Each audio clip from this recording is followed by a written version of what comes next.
জুলাই গণঅভ্যুত্থানের শহীদদের স্মরণে মৌন মিছিল সমাবেশ করেছে চট্টগ্রাম নগর বিএনপি। শুক্রবার বিকেলে নাসিমন ভবন দলীয় কার্যালয়ের সামনে সড়কে বিএনপির কেন্দ্রীয় কমিটির সহ সাংগঠনিক সম্পাদক মীর মোহাম্মদ হেলাল উদ্দিনের নেতৃত্বে মৌন মিছিলটি শহরের গুরুত্বপূর্ণ সড়ক প্রদক্ষিণ করে পরে নিউ মার্কেট মোড়ে গিয়ে শেষ হয়। এ সময় বক্তারা বলেন, দীর্ঘ 17 বছর বিএনপি ও জিয়া পরিবারকে ধ্বংস করার অনেক চক্রান্ত ষড়যন্ত্র হয়েছে, এখনো ষড়যন্ত্র চলমান রয়েছে। তারেক রহমানের বিরুদ্ধে মিথ্যাচার ও অপপ্রচার করার দুঃসাহস দেখাবেন না। তারেক রহমান আগামীর বাংলাদেশ, তার বিরুদ্ধে কোনো ষড়যন্ত্র অপপ্রচার সহ্য করা হবে না বলেও হুঁশিয়ারি উচ্চারণ করেন বক্তারা।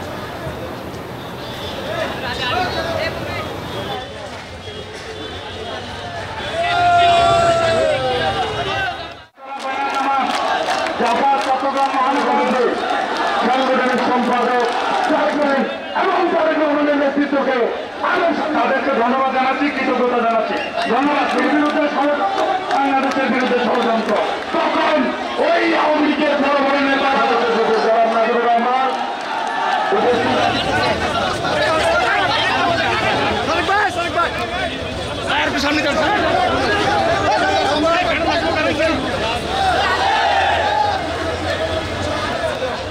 বান্ডেল থাকলে প্রতি সেনমানিতে টাকা বাঁচবে।